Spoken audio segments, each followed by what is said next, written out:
A confirmation regarding the audio, please. If you guys are able to hear me out perfectly well, kindly confirm the same. Thank you very much. We shall be starting in a couple of minutes.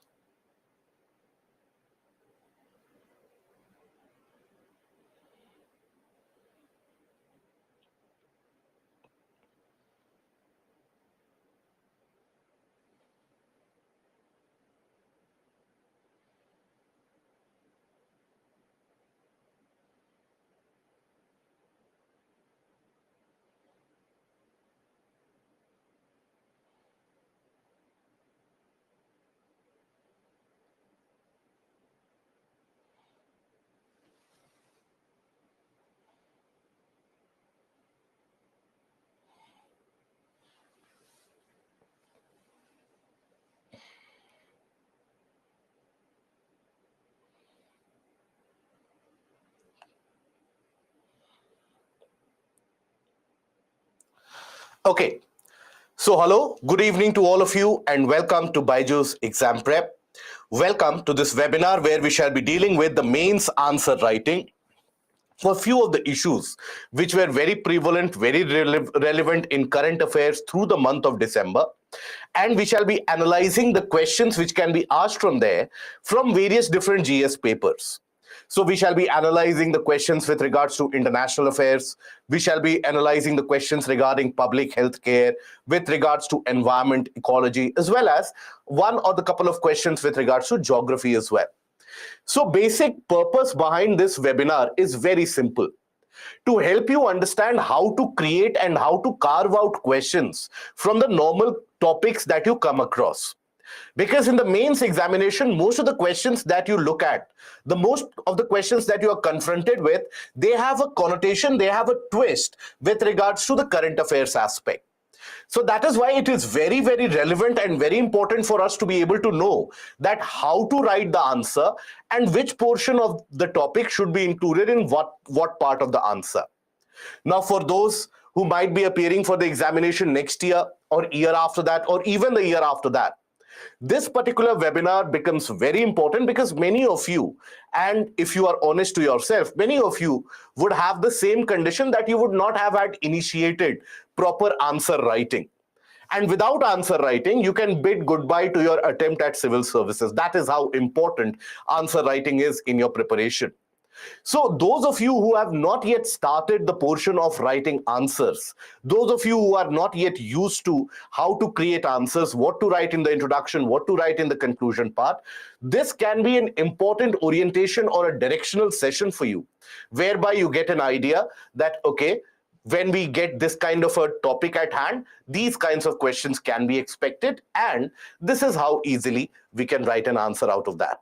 Wherever possible, we will talk about it, that whether data pointers need to be presented or not, and what are the various perspectives that one needs to cover in an answer. Answer writing in general studies in itself is not a linear task that you look at a question, you simply write the solution to it. That is how you deal with the questions when it comes to the level of class 10th or class 12th standard. For civil services, you need to be able to bring various different ideas and perspectives with regards to that particular topic on the table. And only then your answer will be valued enough to provide you enough marks, slightly higher than average, so to say. So, without further ado, let us begin the discussion. And in this discussion, wherever and in whichever portion you find any issue or any problems which persist, do feel free to ask your questions. Our very qualified subject matter experts, they will try their level best to answer as quickly as possible. You will get your reply. And eventually, at the end of the discussion, where we shall be discussing all the 5 different topics at the end of it, then we shall be taking up few of the questions at the end. Okay? Having said that, when we talk about the topics up for discussion today we shall be discussing few of the important topics. First of all, the G20 presidency. India just now in the month of December inherited the G20 presidency from Indonesia, and that happened at the Bali meet of G20. So we are going to take a look into the aspect that what kind of a question can be framed from here. What are the types of opportunities, challenges, and contributions that India can claim on its side when India is hosting this G20 presidency? And it is not as if India is hosting it for a couple of days. The entire following year, the entire year which is in front of us, that will be filled with various events and programs of G20. That is why it will be very relevant for both your prelims examination as well as the mains examination. Then the Kunming-Montreal Agreement, which has been signed with regards to conservation of biodiversity. That is again an area which is very, very relevant, which we are going to cover in detail. Then we are going to take a look at the various approaches to healthcare, the individualistic as well as the population-based approaches to healthcare. What are the advantages, the disadvantages for each one of them, and how do we, in a way, move forward? A shift in manufacturing process. This is where we shall be dealing with the topic of economy. That how is it that in India the manufacturing industries, they are shifting their base from the urban centers to the rural centers. Now, does that bode well for the companies, for the organization, for the rural sector? What are the challenges? What are the advantages? We will discuss here. And then recently, you had one of the most powerful eruptions which occurred in the region of Hawaii. And the Hawaiian volcano erupted quite significantly. So that is again something which we are going to discuss, that why is it that volcanic eruptions, they keep on happening in the region of Hawaii? What is the concept of mantle plume? That is where UPSC has previously asked a question in the mains examination. And that too, that has been a question which UPSC has repeated, both in the case of the general studies as well as in the case of the optional paper. So that is where it also becomes relevant. Okay. So here we start with the first topic of the day, and that is G20 presidency. Okay. So when we talk about G20 presidency, India has basically inherited this presidency from Indonesia. And from 1st of December 2022 and up till the following year in 2023, India will hold the presidency of G20.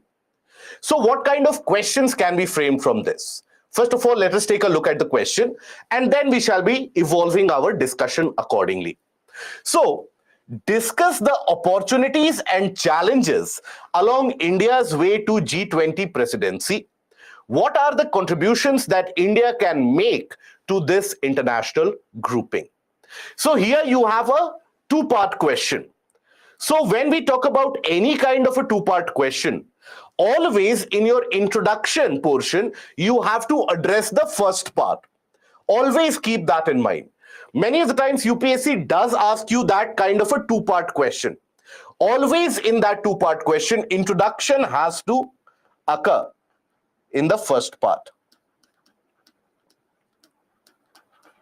Introduction has to occur in the first part.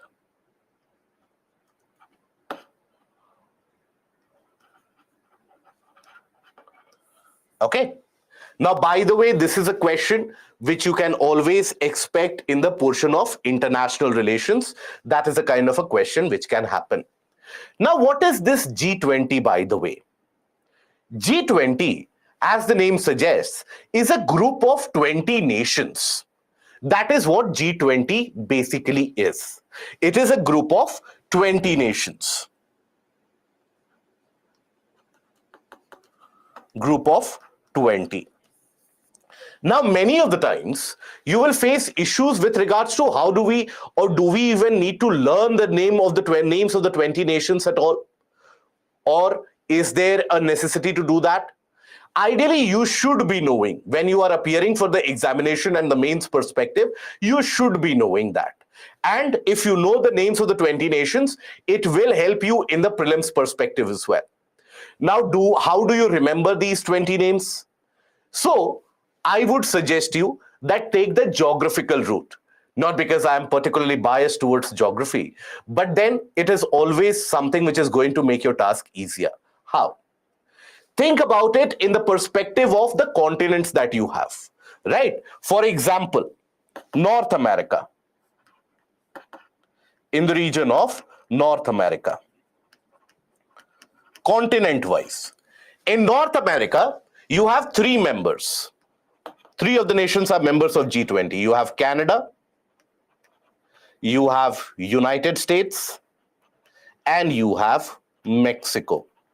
All the major countries in a particular continent, they will be a part of G20. Always keep that in mind. So which are the major countries which are present in any continent? For example, South America. In South America, you have Argentina, and then you have other major country in South America, Brazil. Okay, then Australia, another continent. Pick Australia as a country itself, another important one. Then from Africa, the major country which has its representation in Africa, what do you think? Which country is significant enough in terms of economic wherewithal to be a member of G20? Very good, perfect. So you have South Africa. South Africa. Then in the region of Europe,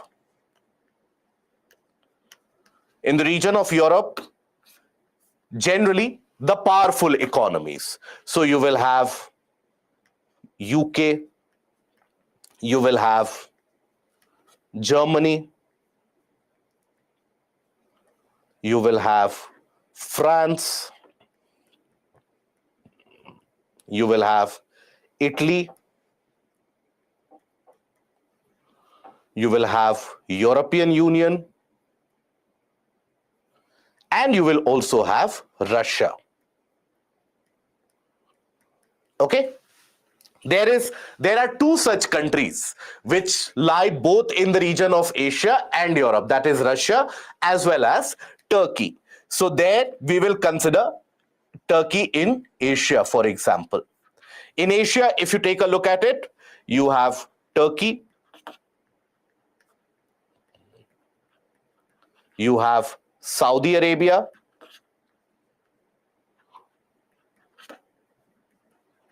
then you have India,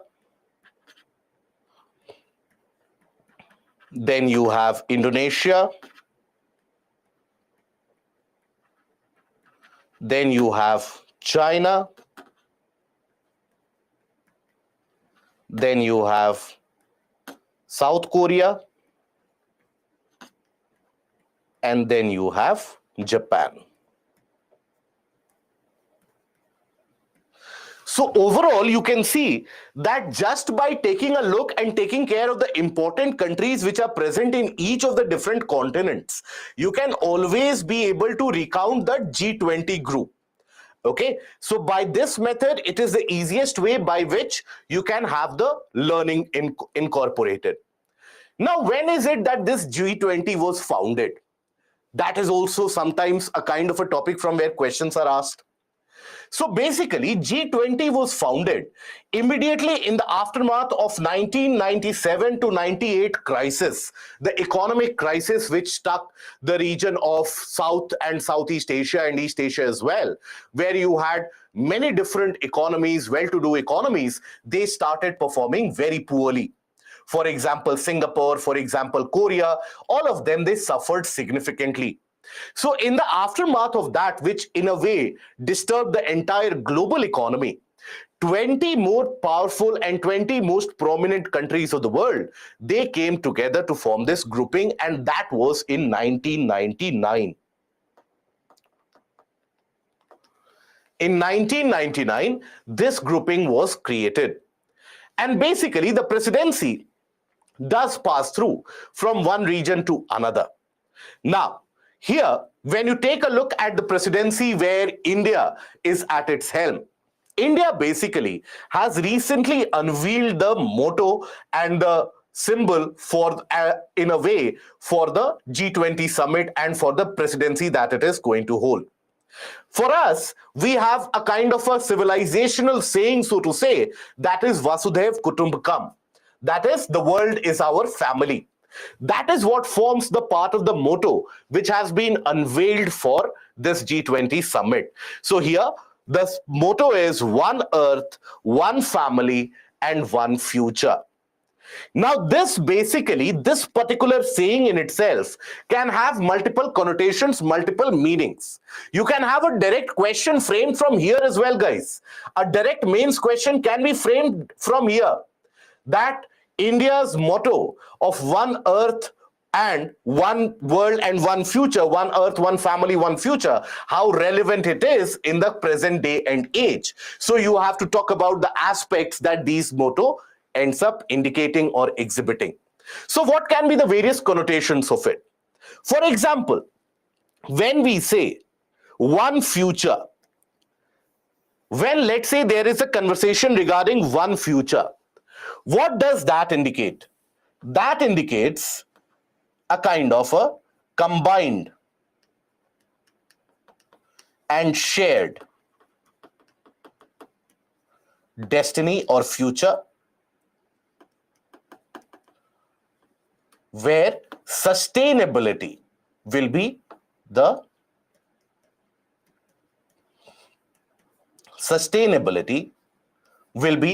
key pointer in this.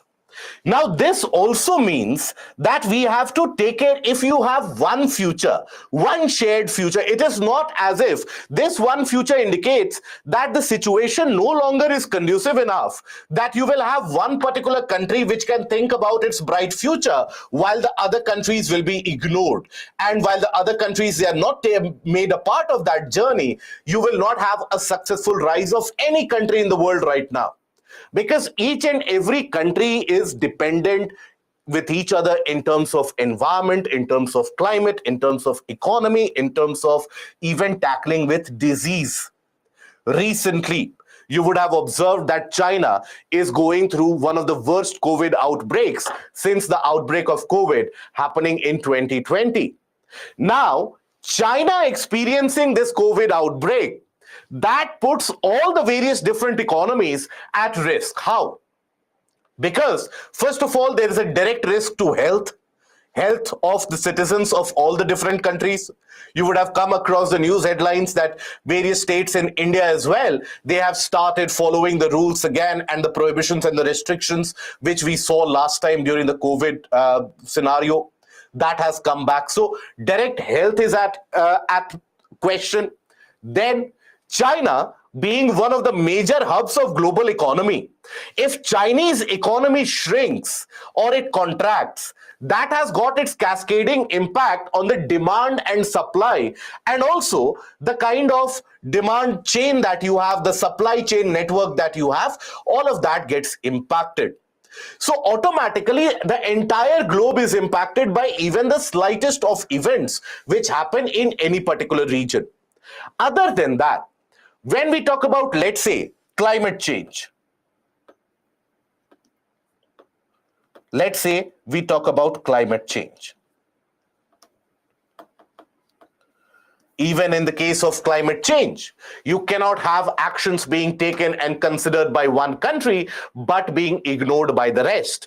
All the different countries, they are responsible simultaneously for any climate action which has to be taken or which is taken. Otherwise, the entire process will be very, very futile. Then also, in terms of international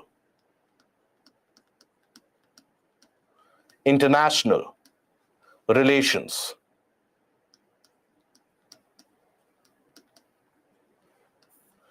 Even in the case of international relations, we have been experiencing that a long dragged on war in between Russia and Ukraine that has been ongoing for almost a year now. So that has impacted the food security, the food crisis prevalent across the globe. That has basically, in a way, stalled the economic growth and the economic demand that various different countries, that various different sectors were to follow. So we have one combined future for that. We have one family, right? The concept of world without borders. That is what India is trying to promulgate. That is what India is trying to postulate here. that our problems are your problems. You cannot ignore each other's problems and still expect the world to be a harmonious place to live in. Okay, so here when we talk about G20, this is the basic detailing of it, that it is a group of 20, is the forum for international economic cooperation, representing close to around 85% of the global GDP, more than 75% of the global trade, and about two-thirds of the world population. So think about how big a chunk of the world population is represented by this G20. And nonetheless, if 85% of the global GDP is represented by these countries, the decisions and the posturing done by these countries becomes very, very relevant. Now, the question which was asked, which was framed, was the opportunities and the challenges along India's way to G20. What are the opportunities and what are the challenges that India faces? But before that, the G20 grouping in itself right now is facing a host of various challenges. It is not the most reliable grouping out there. For example, the Indonesia summit which happened, you had a kind of a very unique scenario where one of the biggest players in the current economic and international relations scenario, that is Russia. Russia did not participate. And also, you had a kind of a tiff between China and Canada, a kind of a public spat, which happened between Trudeau as well as Xi Jinping. So that is where G20 in itself is observing various different cracks and fissures. So first of all, let us understand the global challenges which confront the G20 grouping as a whole. Is that grouping intact? Is that grouping capable enough to withstand the challenges that it faces? Or there needs to be some issues which needs to be resolved by countries such as India. So here, first is the fragmented state of the world. That is a major challenge in front of the entire grouping. Right now, we have a condition where US and China don't see eye to eye on most of the cases, in majority of the cases. As we observe, Russia is not participating in these international groupings. So the entire world, on one hand, is convinced to put various different types of restrictions on Russia. But Russia, on the other hand, seems to be unaffected and, in a way, is also making those sanctions and the international affairs look very rudimentary, very primitive, and a lack of maturity is indicated. So in that fragmented state of the world, taking a decision which will steer the world economy in the future, that in itself is a major challenge in front of G20. That is where a lot of expectations are on India, because India is on good terms with the Russian counterpart and the Russian government as well. So there is a lot of pressure on India that during the presidency of G20 in the coming year, India would be successful or not to bring Russia to the table of the talks and thereby ensure that dialogue is something which happens, because war cannot be a solution. The Prime Minister also very aptly quoted this during the SCO, that this is not the era of war. This is not the time where countries, they engage in expansionism or any kind of war activities. Dialogue is the way forward. So that is where onus lies on India, and a lot of opportunities, in fact, are presenting in front of India. Then, marginalization of UN Security Council. So, this is an era in which we are living, in which all the international organizations, they still give a kind of an image, an impact, as if these are post-World War II bodies in their setup, in their reform structure, everything. For example, when you take a look at the G20 group, there is no reason why countries such as Italy, which are not doing well economically, why they should be made a separate member of G20, where you have many larger nations which have a potential to do good in future. They are not a part of G20. So that is where still many of the international organizations, they give you a kind of an appearance of a World War II order. And that is where many international organizations are turning out to be irrelevant. Their opinion is not even considered. Their warnings are not paid any heed to. And in this scenario, even the UN Security Council, that stands to be marginalized. Now, in that situation, how valid will G20 be? In that circumstance, where you are not even considering the prestige of the United Nations Security Council, how important will G20 be for the various different warring factions in the world order? That is a major challenge where G20 has to make itself relevant. So in this circumstance, G20 has to keep its relevance. Right? Then the world has been suffering from significant supply chain shocks. What are supply chain shocks? What do we mean by supply chain shocks? So, for example, let's say China enters into the phase of lockdown, economic lockdown due to COVID. Now, few of the parts of various different machines, components, etc., which would be supplied ideally by China or Chinese vessels, that will be impacted. So the production process in the entire globe, that will also suffer a significant amount of detrimental impact. So in order to counter that, we do need to develop a resilient supply chain network. Anyways, since 2020, when COVID first struck the world, since 2020, the world has suffered from significant supply chain shocks. That is the reason that even today, despite being a very high demand which is prevalent in the automotive sector, the automobiles are not being supplied. The supply is unable to meet the demand. You have long waiting lists, long waiting queue, which is never good for an economic setup. So that is where we need to develop a robust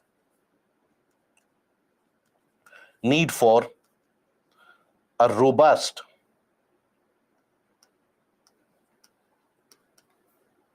and resilient supply chain management.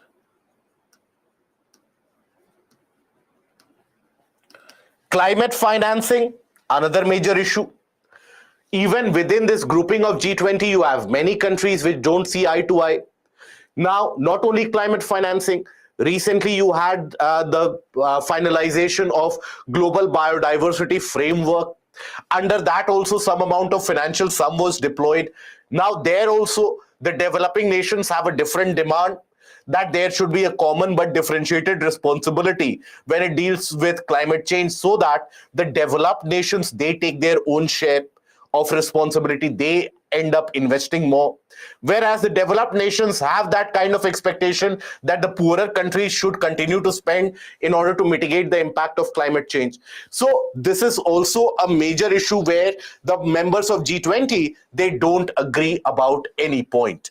Then food security, that has been unraveled during the Russia-Ukraine war. You would be aware that Ukraine and the portion of western part of Russia, that was referred to as, and that is referred to as, the wheat basket of the world. Because in that region around Ukraine, around western part of Russia, you have fertile lowlands where lot of wheat is grown. So when Russia attacked Ukraine, invaded Ukraine, thousands of tons, millions of tons of wheat, that was held, that was destroyed. And that meant that wheat prices across the world, that soared to a kind of an unreasonable proportion. That immediately put food security at risk in many various different nations. So there again, countries such as India, initially they stepped in to fill the shoes, but in India as well, you had a wheat failure. The wheat crop failed in India this particular year of 2022 due to an extraordinarily prolonged heat waves. So India also had its own limited capacity. And after that, India could not do much. So this is another issue where the countries, they don't agree. Economic downturn and a kind of a recessionary scenario that is confronting us all. So under these circumstances, the grouping which contributes to 85% of the global economy, that has got a significant amount of responsibility on its shoulders to steer the world to safety from these dire circumstances. Now, let us understand how the structuring of the answer will happen. So, the question was regarding the challenges and the opportunities and the contribution. In the introduction part, you can give a brief introduction regarding G20 and the fact that India has now got the G20 presidency from Indonesia in the month of December 2022, and it will carry it on for 1 year. So India will be the president for 1 year. So here, the G20 or Group of 20 is the forum for international economic cooperation, representing all this. And you can mention about India getting the presidency at the Bali meet. Now, in the last sentence of introduction, if there is enough scope, introduction should not exceed, in a 250 marker answer, introduction should not generally exceed 35 to 40 words. So in the case of a 250 word answer that you have to write, it should never be more than 35 to 40 words thereby. So if you have scope to write in the introduction, you can include another sentence here that this opens up a wide arena of opportunities and various different challenges at the same time at India's doorstep.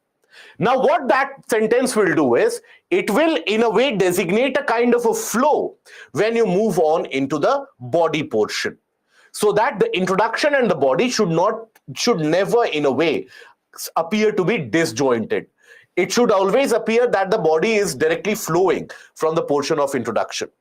So this offers a unique opportunity to India to contribute, and India's G20 logo, in a way, what it does, what it exhibits, this also can be in a way represented in a very short one-liner. You can represent this as well, that what the logo and what is the motto and that India has unveiled for its year of presidency. Challenges before G20 forum, issues of global friction point, that you can highlight briefly, that we have talked about. Issues of global economy. The world is staring at an economic downturn, at an economic recession. So there is a lot which needs to be done. Across the globe, the debt to GDP ratio, when you talk about debt to GDP ratio, is increasing. Means what? It means that each and every central bank, each and every government is becoming more and more indebted, right? That means the amount of debt that you have in comparison to the total gross domestic production across the globe. As of now, the debt is close to around 265% of GDP.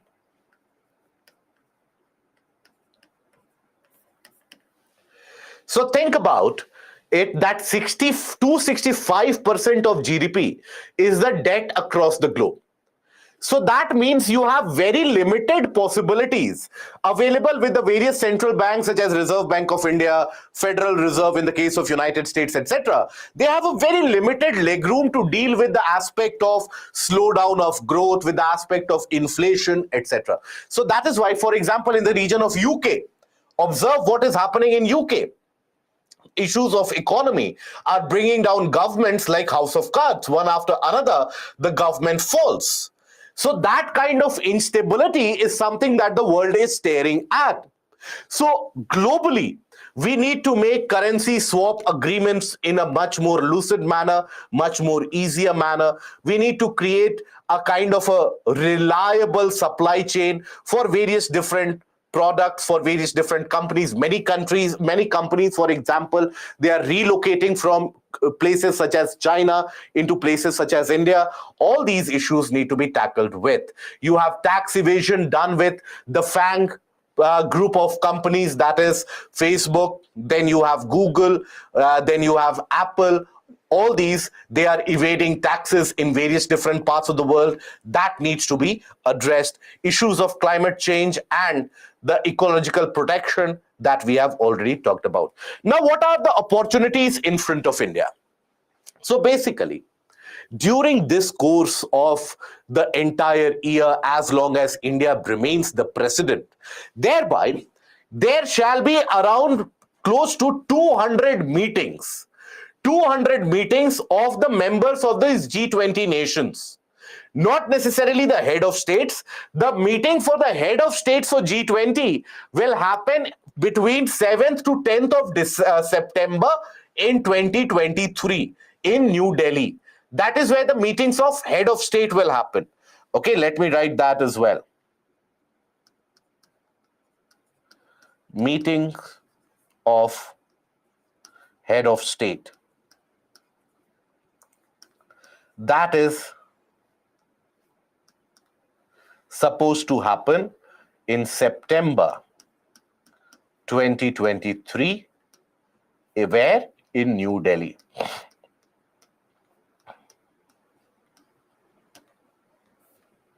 So that is where all these 200 meetings which will happen, they are going to be spread over across the country. Almost all the various different state capitals as well as union territories, they will host the members, the delegates of G20. Now that provides a kind of a huge opportunity in order to represent and present brand India. Tourism as a potential is going to be tapped significantly. You can expect India's soft power and India's diplomacy to be in an overdrive during this condition. For example, even today, if you would have read the newspaper, you would have come across the news article that Jammu and Kashmir and Ladakh, they are also gearing up for hosting the delegates of G20. They are also preparing the various different types of presentation, various different types of visit around the region of Srinagar, around the region of Ladakh, to make the people aware when it comes to the global community regarding the developments, regarding the local custom, regarding the local culture. And that is something which will further enhance India's prestige. Okay? Then, in all of these, by the way, when all these meetings are happening, the delegates of G20, they are also going to be presented with gifts. Gift items that are presented when the delegates, they come to visit. Now, those gift items which shall be presented, the government has basically decided after a high-level meeting with the various different chief ministers that various different states will end up providing gifts of products made in that state, the local products, so that those products also gain a kind of a demand in the international market, so that the local economy also thrives in the long run. Okay, then with India at the helm of any global grouping, that significantly highlights the importance of multipolarity. Right now, if you would have observed that for the past 1 year almost, there has been an increased pressure on India from the global community that why are you not siding with United States in the case of Russia-Ukraine war? Why are you still having contact with Russia? Or how do you deal with China? Now, India has stood on its ground firmly to say that, look, we are not here to be a part of a grouping offered by either United States or a grouping offered by Russia or China. We are our own pole and growth center.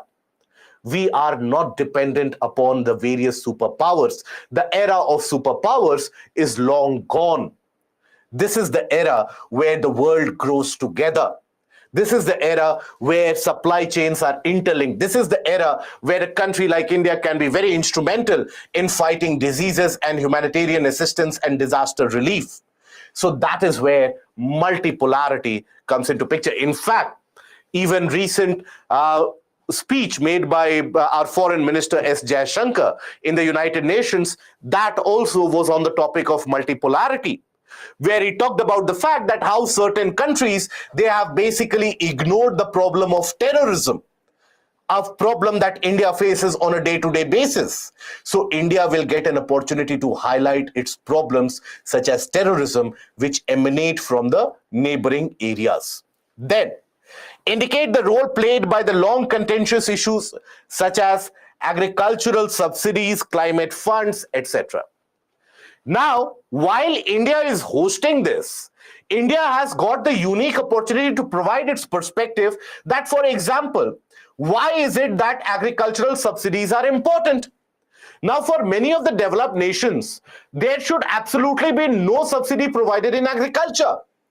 Because for them, the kind of subsidy that they provide is at another level. They provide huge amount of subsidy in terms of research and development, in terms of infrastructure facilities. That is something that India cannot provide.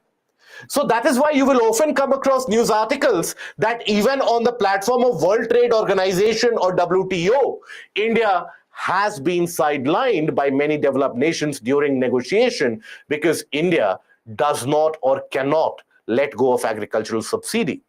So when the delegates, they actually do visit India, they get an opportunity to understand the Indian problems with regards to agriculture, how we have more than 50% of our population toiling in agriculture and thereby still contributing only around 15% of the economy. So that is why they need significant amount of economic support. That is why agricultural subsidy is important. Why paying heed to climate change and the measures to that is very relevant. So that is something which India will be able to highlight. Now, what are the challenges? What are the challenges which confront India?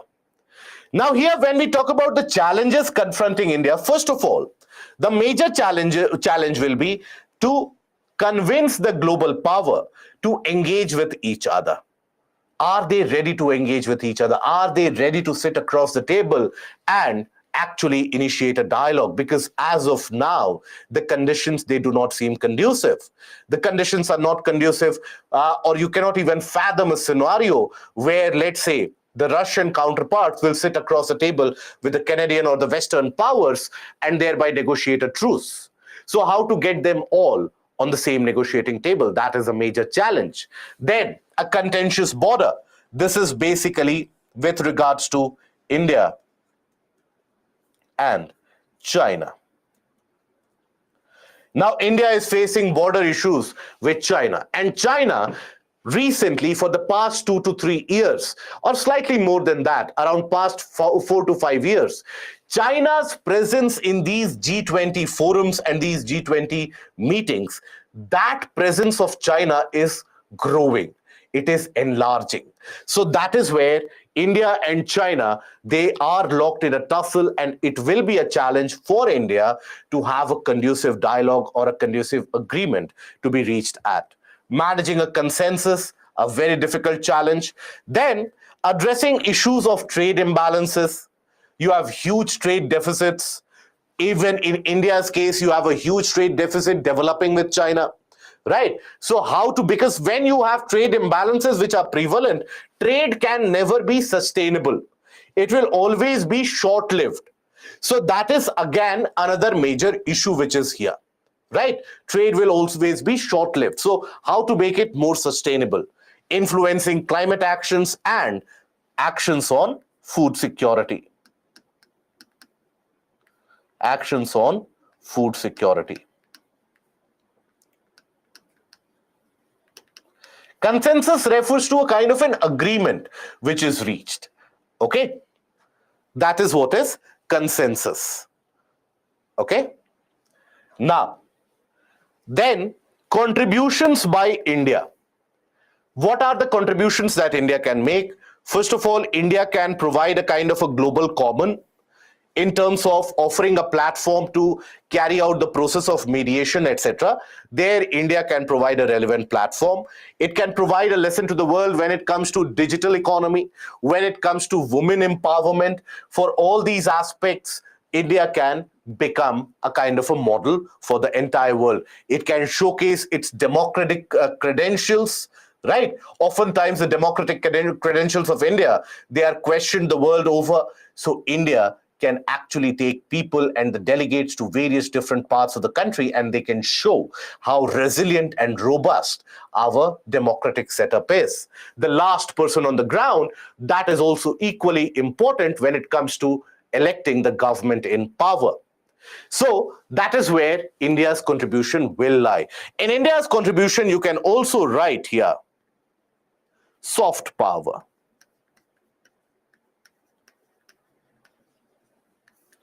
And this happens, this has been a kind of a common stay. Whenever it comes to India hosting any kind of international conference or any kind of international grouping, this has been a kind of a common stay for a long period of time.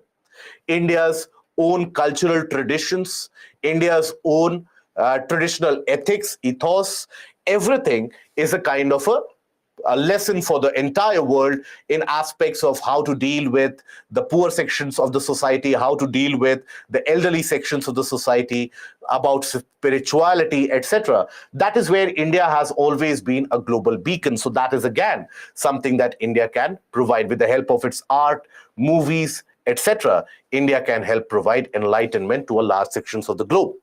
Then there can be, in the conclusion, always you can end up writing that please try to provide a kind of a conclusion which is positive in its aspect, in its approach. So it comes at a critical stage in global affairs where the world continues to grapple with issues like the pandemic, economic distress, war, climate crisis, rise of authoritarianism, etc. India has a vital role to play in addressing these challenges as a country highly committed to multilateralism and an advocate of inclusiveness and equity in the global governance system. Now, in the conclusion itself, you are highlighting the challenges as well as the contributions. So think about it. The question will be, in a way, reinforced when you write the conclusion. So include these points in the case of subheadings, in the case of bullet points, and thereby elaborate. It will be significant enough. Okay? Right? Now, Rajkumar, regarding the dollar domination and G20. G20 is hardly a kind of a medium to basically counteract or compensate for dollar denomination or domination rather, because there as well, even in G20, United States has got an overwhelming say, an overwhelming role to play. Mufazzil, no, these points are not needed to be written. Khushi, multilateralism is in a world affair when you have various different says, various different players involved, various different poles of power. That is multipolarity or multilateralism. Right? Hoshiar, but you did not have the head of state who traveled there. For other countries, a head of state, they travel there. Ideally, you should take, Amit, around 6 to 7 minutes or around 7 to 9 minutes roughly to write an answer for 250 words. Australia, I'm not putting under South America part. I am putting it as a separate continent. I hope that does not confuse you guys. Okay, so Australia that I'm putting, let me put it under the separate heading itself. Okay, so that the confusion is basically taken care of. One family perspective is how much effective in today's time as India follows this rule, but what about other countries? So that is where India can be a beacon of hope to the world order, that we consider the world a family. And that is what can bring harmony into the future generation. That is where we can contribute to the world. Okay. However robust the supply chain management is, when the two countries involved in war, they'll anyway hamper supplying of materials they supply. Right. So what can G20 do about it? G20 can develop alternate supply chains. See, robust supply chain network is what? Having a good ship and a good port? No. Having multiple sources of production, so that even one, if it is hampered, you have other alternate sources so that your supply is not hampered. Okay. Right. It takes me 15 minutes to write 250. Right now, it will take you 15 minutes, 20 minutes to write an answer. That is how you improve after enough practice. Why is Pakistan not a member of G20? Because it is not big enough in terms of economic prowess, in terms of its strategic might. That is why. Now, juxtaposed basically means something which is superimposed in a way. Okay? Now, then we come to the Kunming-Montreal Agreement. Now, this is a landmark agreement which was signed this particular week. Now, the Kunming-Montreal Agreement, that was basically signed at the Conference of Parties 15 to the Convention on Biological Diversity. And this becomes very relevant because this agreement is touted to be as important as the Paris deal when it came to climate change. So this is as important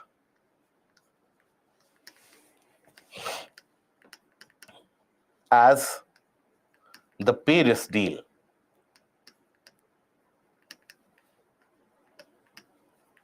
For climate change. Climate change. Okay, so here, when we talk about it, so the question which can be framed can be, Kunming-Montreal Agreement is a major achievement for global conservation efforts, but opens up challenges for the developing countries. Comment.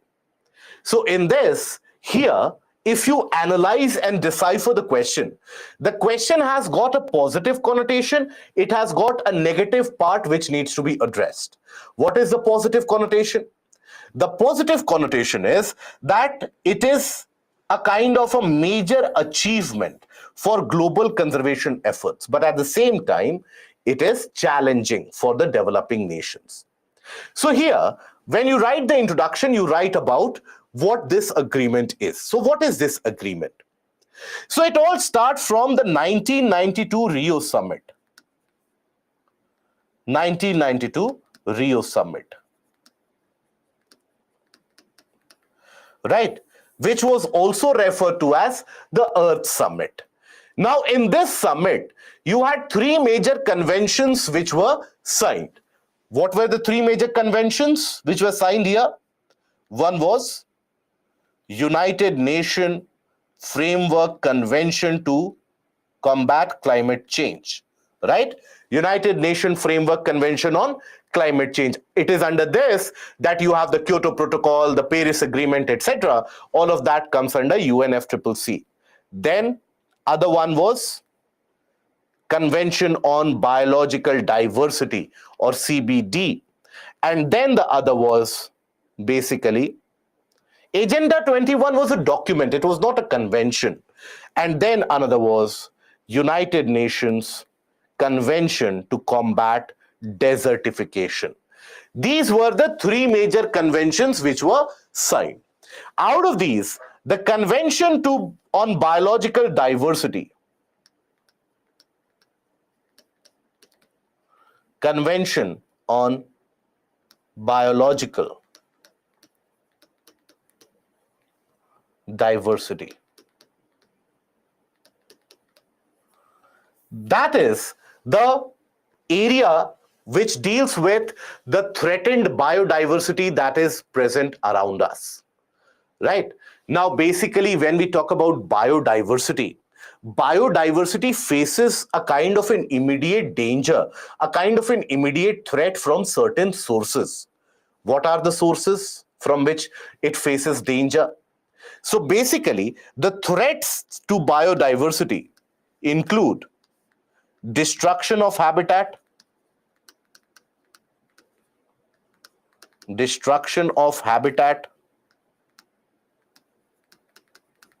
pollution, and climate change.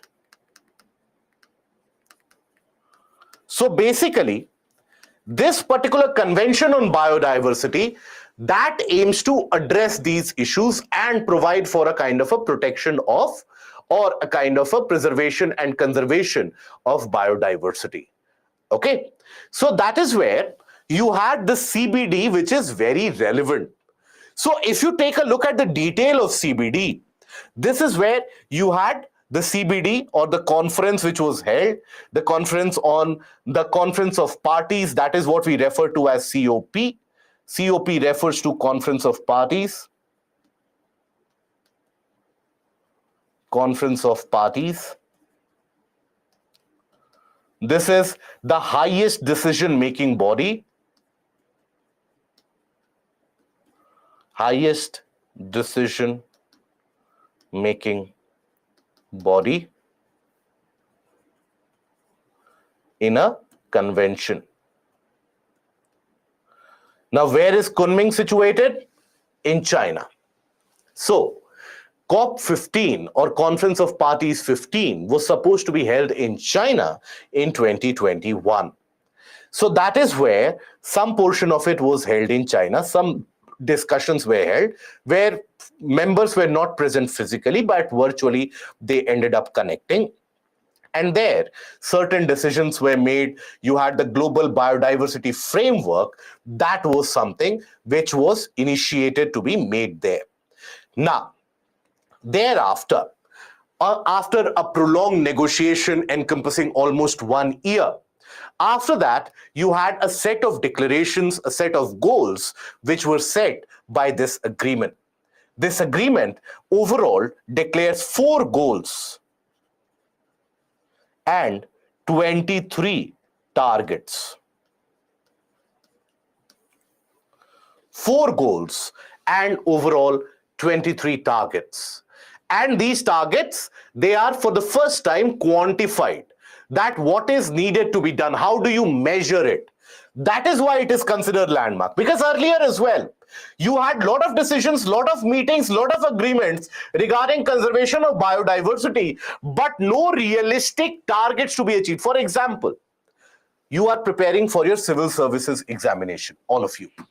Now, when you start your preparation, at that point of time, if let's say you start by, I will study as much as possible, right? Keep that in your mind. You don't have a realistic target, right? So your output will never be that substantial.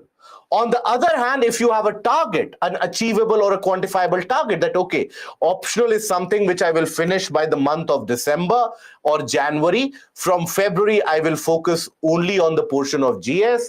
Then I will do this, etc. You have a quantifiable target to achieve. That is what differentiates this agreement from the earlier agreements that CBD had witnessed. But nonetheless, you should be knowing about CBD. That becomes relevant for the coming year's examination, both in the prelims as well as the mains examination. So when we talk about Convention on Biological Diversity or CBD, it is a multilateral treaty open for signature at the Earth Summit in Rio 1992. 196 countries are a party to it. India became a party to the convention after India ratified it in 1994, and it is legally binding on its signatories. This is important for prelims. Important for prelims. Okay. Now, COP is the governing body of the convention. It consists of the governments that have ratified the treaty. It has got its secretariat in Montreal, in Canada, where this meeting was conducted by China, under China's leadership. And that is where many different countries, they came upon the table and they signed it. Now, why does this treaty become relevant? Because here it addresses many areas.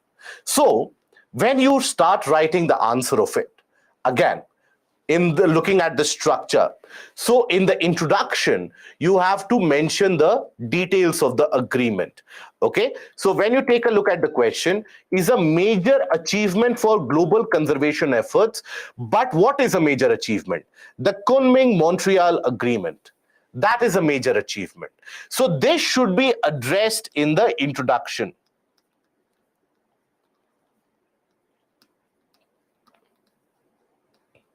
To be addressed in introduction.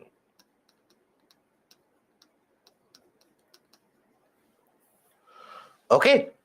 That portion has to be addressed in the part of introduction. So details of the agreement, that what details you have to mention, that this was finalized at the Conference of Parties, the 15th meeting of the Conference of Parties, which was held in Montreal. And this is considered to be a landmark agreement when it comes to conservation efforts being existent and prevalent across the globe on the face of an increased depreciation in global biodiversity. That is something which can basically constitute a good and a brief introduction. Okay. Now, in the body part, you can include some of the targets that have been set by the agreement. For example, 30 by 30 goal. What is this 30 by 30 goal? Under this provision, around the aim is to bring about 30% of the global area, including the terrestrial region, including the inland water bodies, including the coastal areas. Around 30% of the area will be protected, will be conserved by the year 2030. Okay, and also 30% of the degraded land, the threatened biodiversity land, that will also be restored by the year 2030. So that is a major target which the countries have set for themselves, right? So 30% of the land,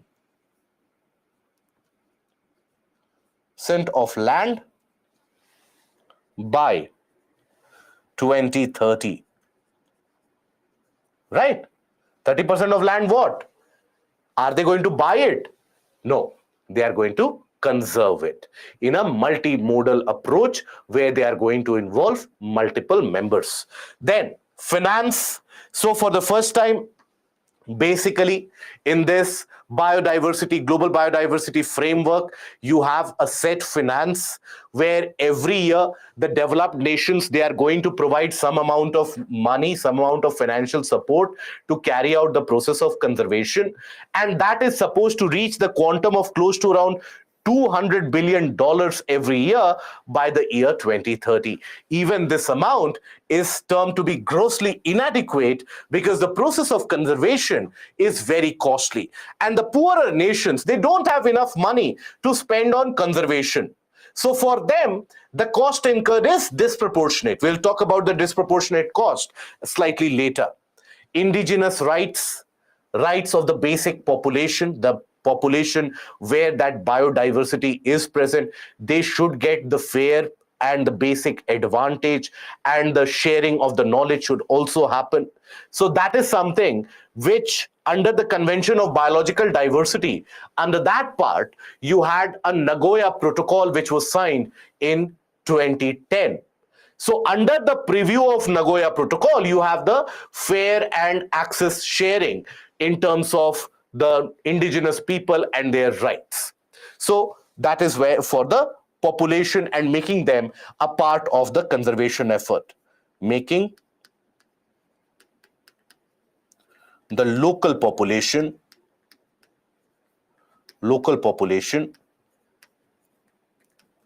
as beneficiary,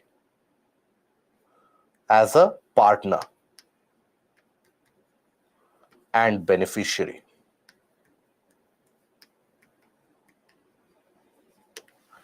Okay.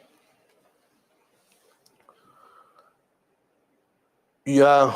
Yuvaranjani, since it is in COP 15, then why it is in news recently? Because you have the agreement has been signed this Tuesday, I guess. That is why.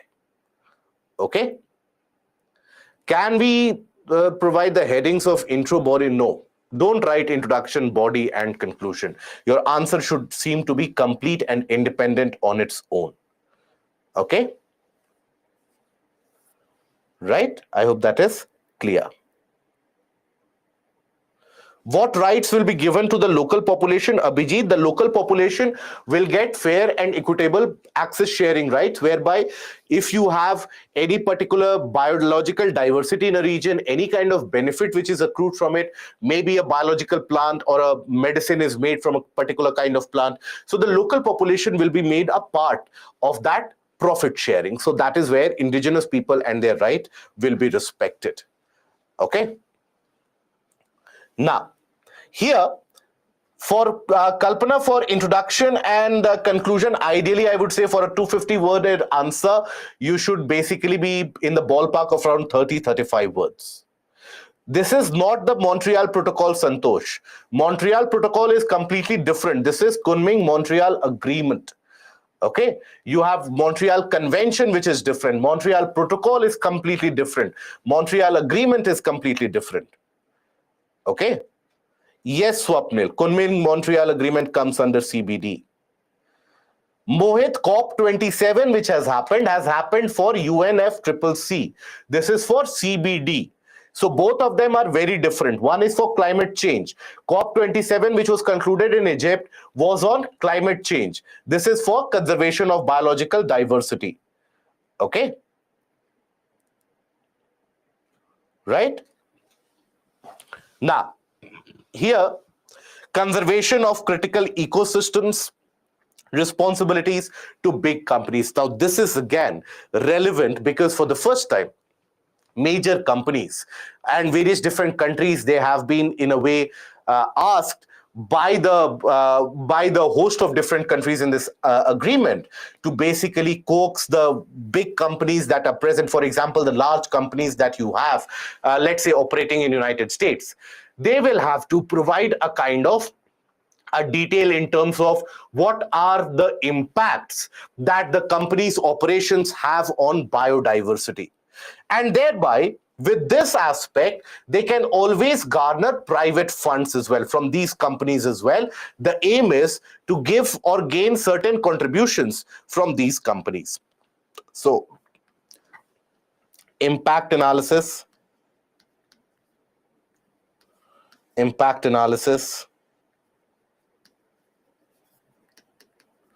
and contribution.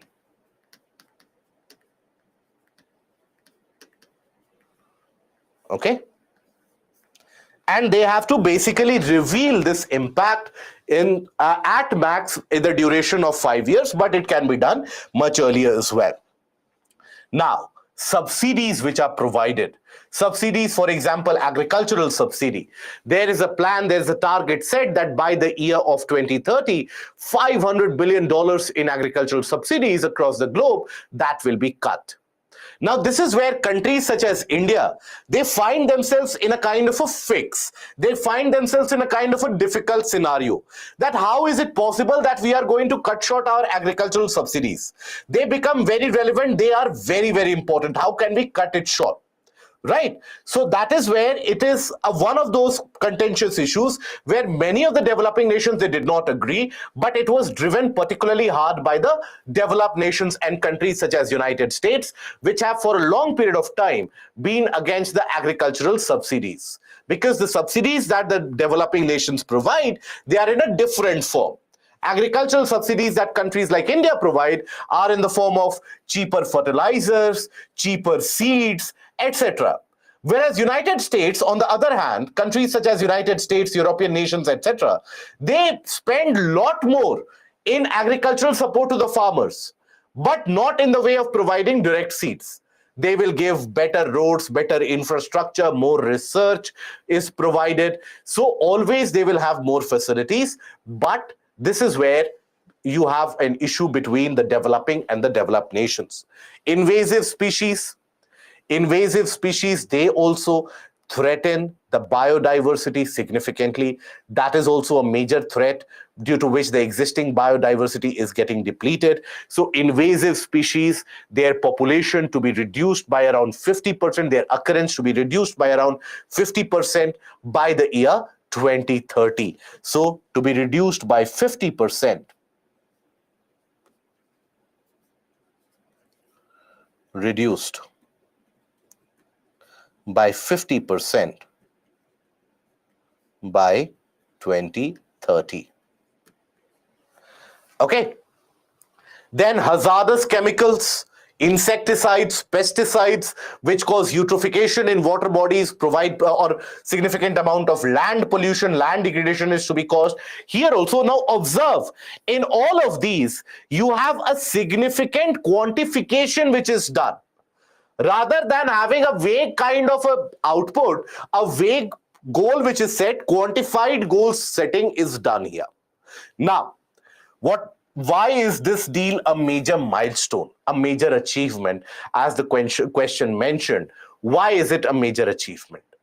So basically, here you have measured and quantified objectives significantly being mentioned for the first time in this CBD.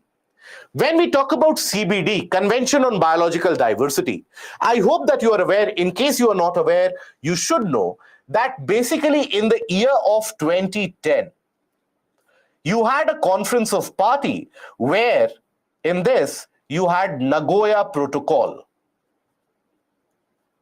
Nagoya Protocol to the convention CBD was finalized. Now, it was at this point of time where the world set for itself HE, biodiversity targets.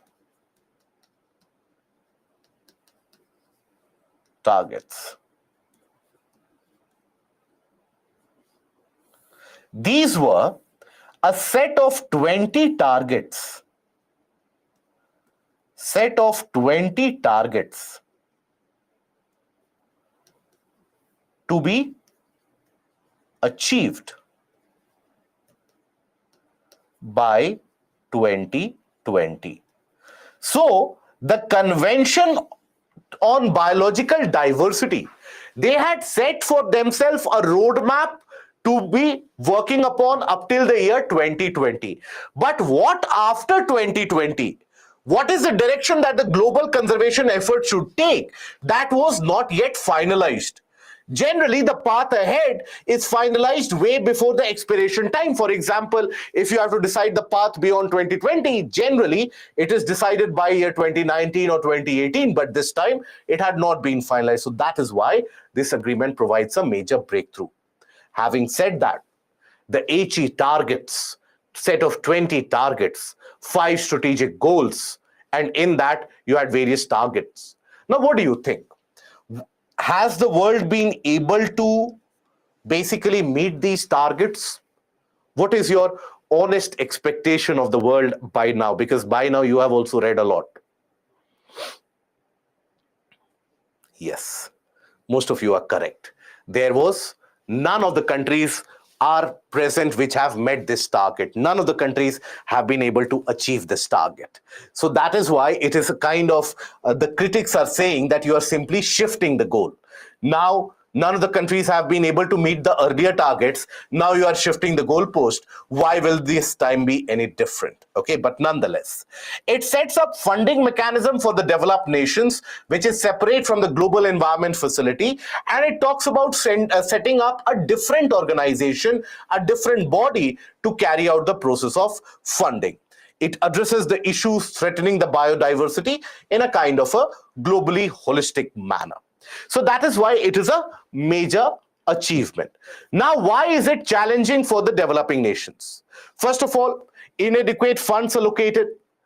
Now, when we talk about the developing nations, you have a lot of nations, particularly in the tropical areas, where a lot of conservation efforts need to be undertaken, and $200 billion a year distributed amongst these countries, that hardly can be able to make any difference on the long run. So that is where the funds are grossly inadequate, and that too, we are relying that by the year 2030, this much money will come.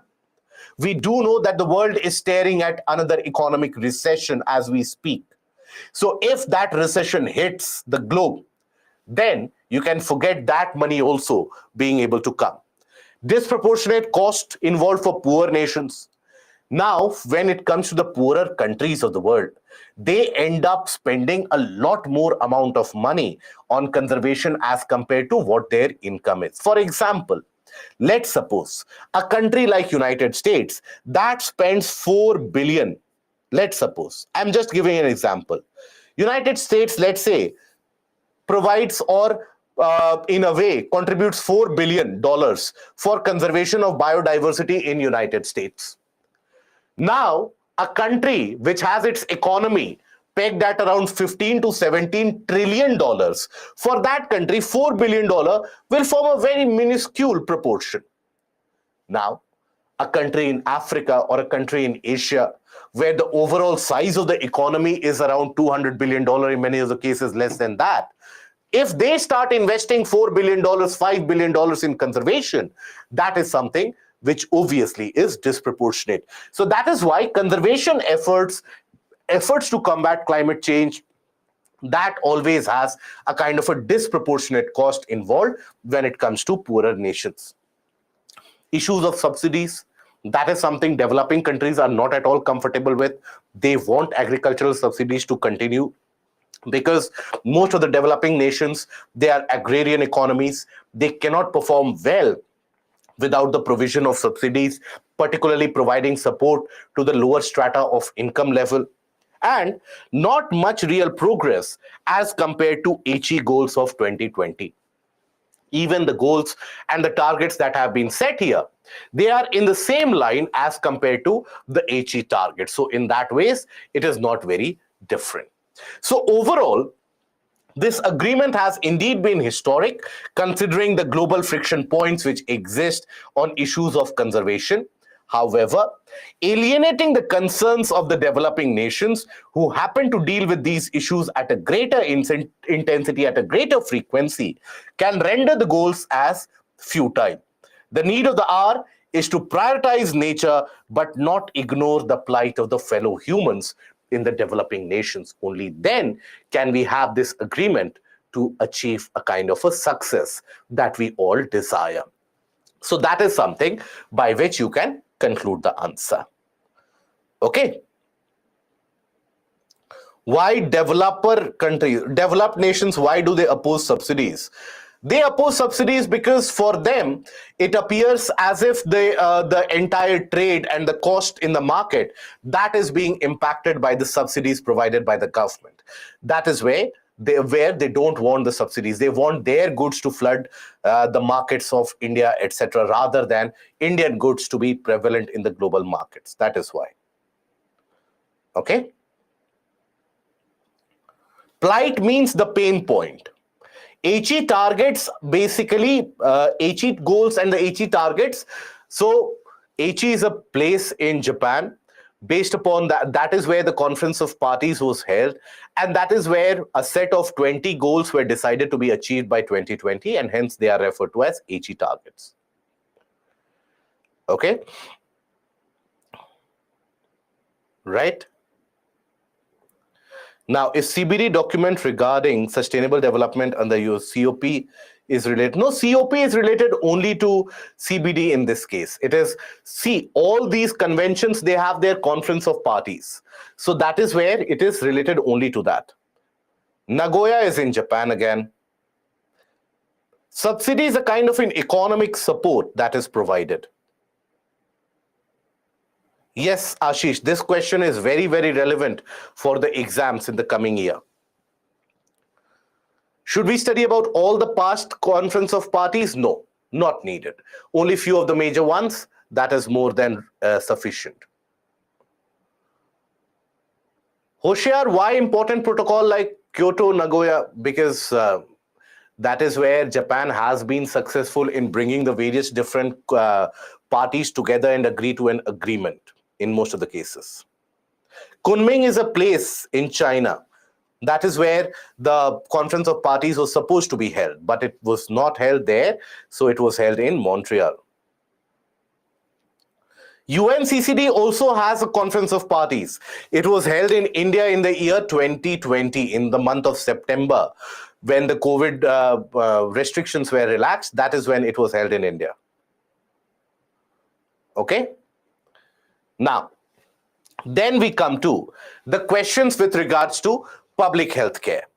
Why we are discussing this? Because recently an issue came up whereby there was a talk about individualism in terms of public healthcare policy making. and the aspect of the population approach in terms of public health policy. So that is where a question has been framed, that examine the importance of both individualistic and population-based approaches for public health policy. Now, what is individualism in public health? Montreal does not mean anything. Montreal is a place in Canada, right? Individualism and population approach.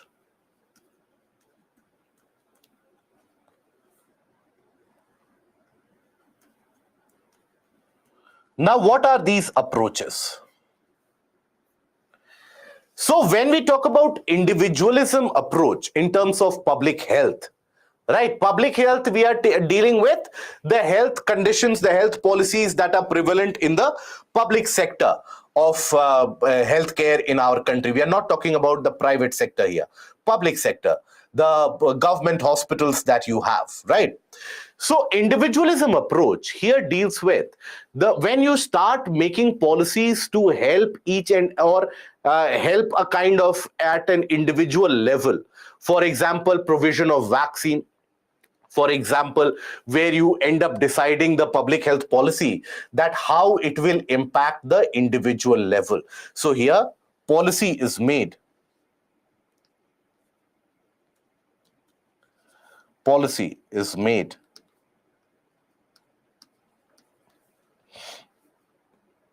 citing the target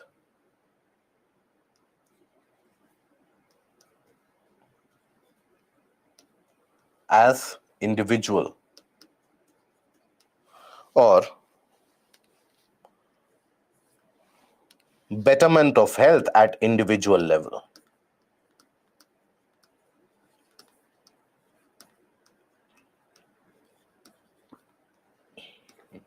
At individual level. Now here, in the case of a population-based approach for healthcare, you end up devising policies, you end up making public policies which target the larger population, okay? So policies target the larger population.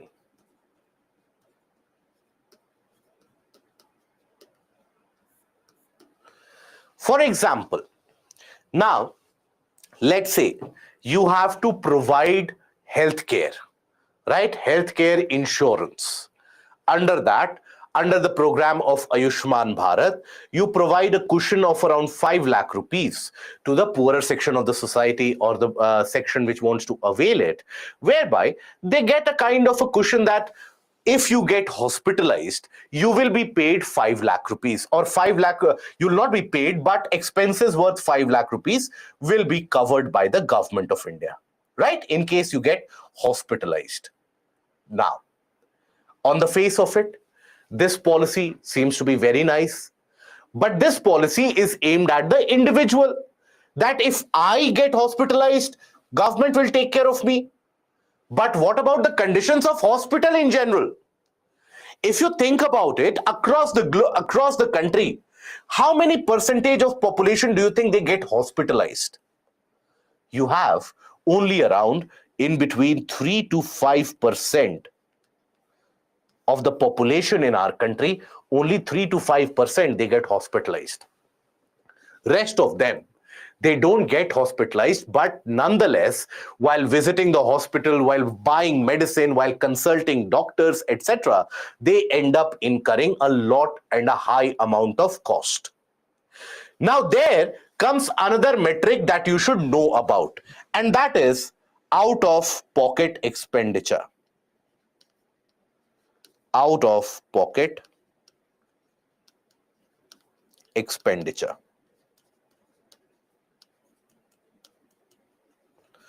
In the case of healthcare, what this tells us is basically how much amount of money is spent by the people at a private level when it comes to healthcare, right?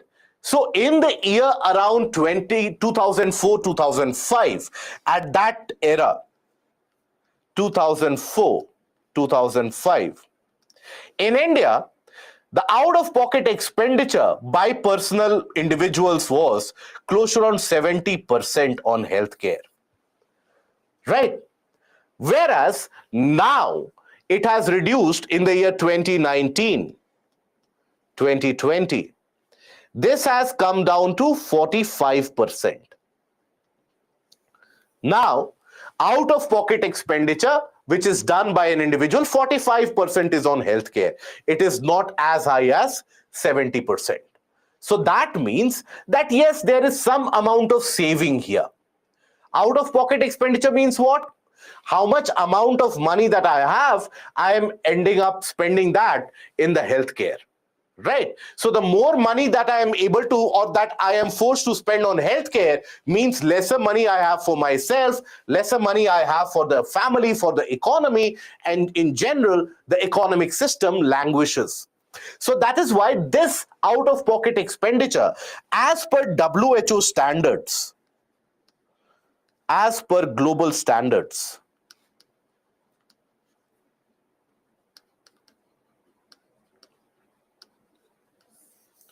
this expenditure should be in the range of 18%. So we still have a long way to achieve here. We still have a long way to go. And why is it that people are forced to spend a lot of money on their own rather than the government being able to provide any kind of support? Because our expenditure on healthcare, when it comes to the side of the government, it is abysmally low. It is in the range of 1.5 to 2%, depending upon which data you are looking at. Right? So our expenditure on healthcare is a meager 1.5 to 2% of the GDP of the country. Ideally, it should be more than 3%. But then investing suddenly 3% is not possible.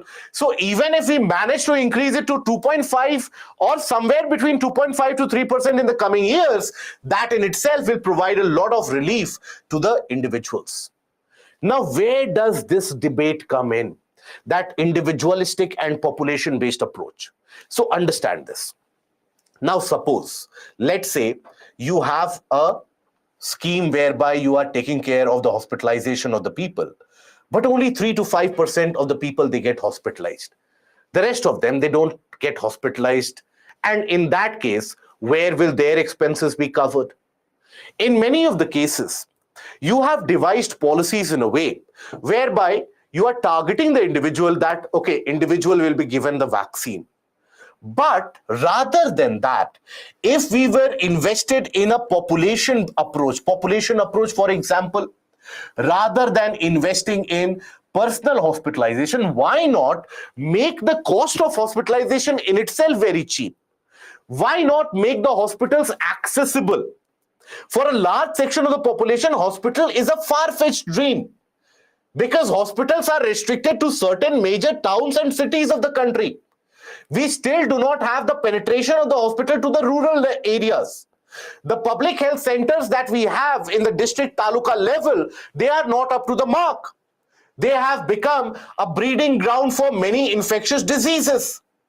So that is where a larger section of the population is denied a benefit, because we are spending money, the limited amount of money that we have, in the wrong form of policy. That is the argument. So here we have to talk about what is the importance of both of them. In certain cases, individualistic approach can work. In certain cases, population approach can work. That is the demand of the question. Now, in the introduction, a brief mention of the types of approaches. What do we mean by individualism in public health, population-based approach in public health? That is something you can directly mention. Then in the body, there is a failure to consider and interpret public health issues from a population perspective, that you can write. Individualistic solutions like micronutrient supplementation in order to fight malnourishment, micronutrient supplementation, and food fortification have been proposed so as to fight malnourishment rather than strengthening the public distribution system.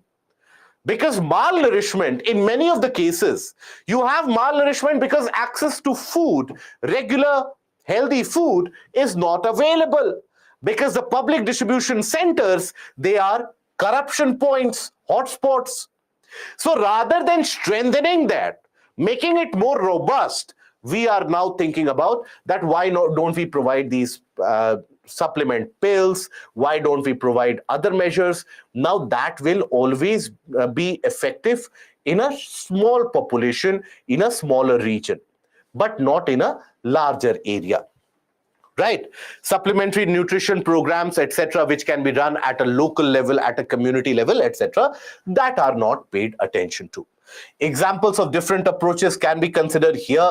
In a brief paragraph, you can mention a separate paragraph, which you can enclose within a box as well. So whenever you are including a kind of a specific example in your answer, and if that example is relevant enough, please ensure that the evaluator gets to see that example. How do you do that? You enclose it in a box. You put it in a kind of a bracket, a large bracket, or you underline the main portions. Otherwise, the evaluator will skim through, will not notice it. So, Pradhan Mantri Jan Arogya Yojana. Now, this is for curative care services for all kind of hospitalization, but the hospitalization number as exhibited by the 75th NSSO survey, that shows that only on an average, only 3% of the population that go for hospitalization. What about the rest? The rest are not taken care of. So what are the advantages offered by the population approach? When you care for the population approach, there is a long-term well-being,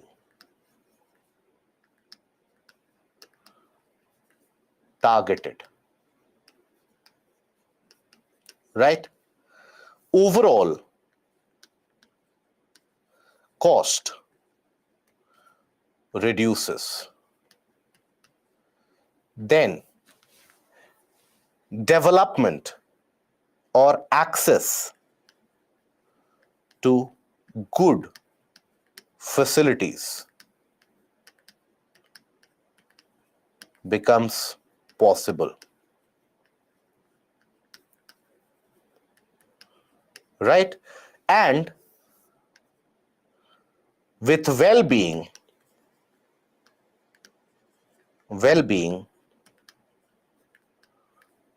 large number of diseases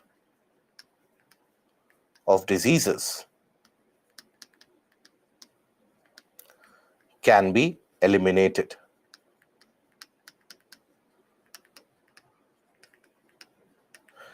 Okay, so example of this, for example, suppose in any area, let's suppose you decide to improve the conditions of super specialty hospitals in an area. Let's say you decide to improve, or you invest money and you improve the conditionalities of the private or the primary healthcare center.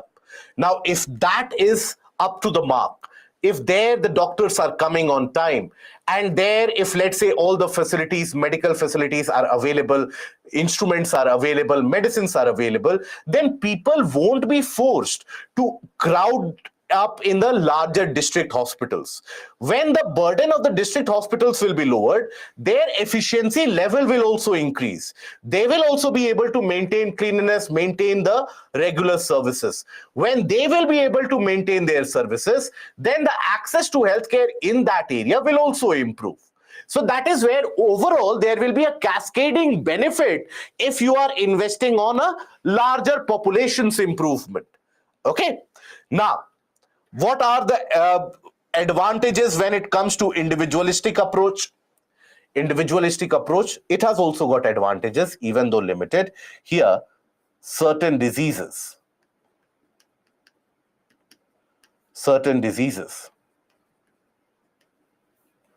like TB, HIV can be eliminated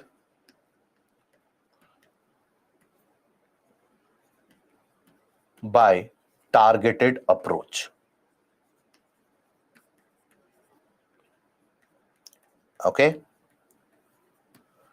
It helps us also understand the demands at an individual level. By that, we can set up our policy, but it helps us understand, for example, if I get infected or affected by COVID, now what are the problems I will face in the initial stage, at a later stage, where should I have taken the vaccination, all that at an individual level. If I focus, I will be able to understand. So accordingly, I can build up my system. Now, why is it that the individualism in approach in public health that takes dominance? Because many of the times when we think about an individual beneficiary, that is much more prominent, and that is something which is much more visible as well, as compared to, let's say, the entire nutrition level of the population improving. So visibility factor always makes it more pertinent to highlight individual successes and individual cases. Secondly, there is a kind of an overwhelming belief that if, let's say, I'm able to treat this individual properly, if I follow the same procedure, I will be able to treat 125 crore population. But that is not the case. All of them will have different ailments, all of them will have different requirements, different problems, different processes. So that is why individualism is not the ideal approach to be followed in a population of 125 crore people, having different ethnicities, having different kinds of genetic coding, having different perceptions and rather perceptibility in terms of the diseases, inoculation, etc. That is where you need to address the population at large. So healthcare in India needs rapid but well thought out reforms, right? It is not as if you just carry out any intervention for the sake of it. So to make it accessible as well as beneficial for the population at large, with the majority of the Indians incurring high out-of-pocket expenditure on health and the poor state of affairs in the terms of service provided, it can serve as the stumbling block in terms of the country to be able to achieve its potential. So that is why healthcare is an emergency that needs to be taken care of. We need to improve our spending in the healthcare from around less than 2% to somewhere in the ballpark of 3% plus of our GDP. Only then will the expenditure reduce, only then will the infrastructure improve, only then will the availability of doctors, paramedical staff, everything will improve. Okay.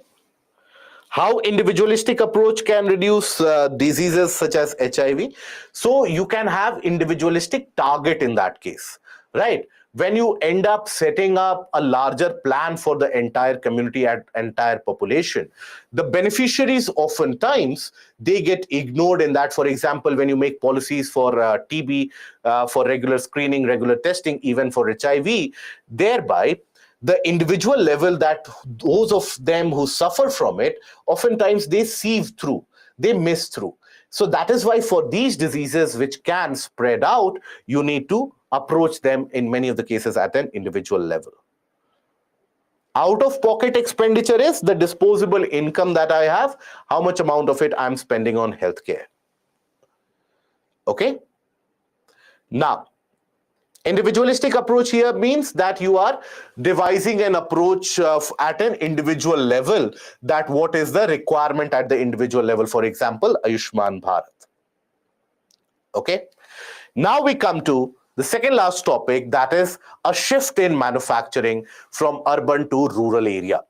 So the manufacturing sector shift from urban to rural areas is a trend which can bode well for the economy at large. Discuss.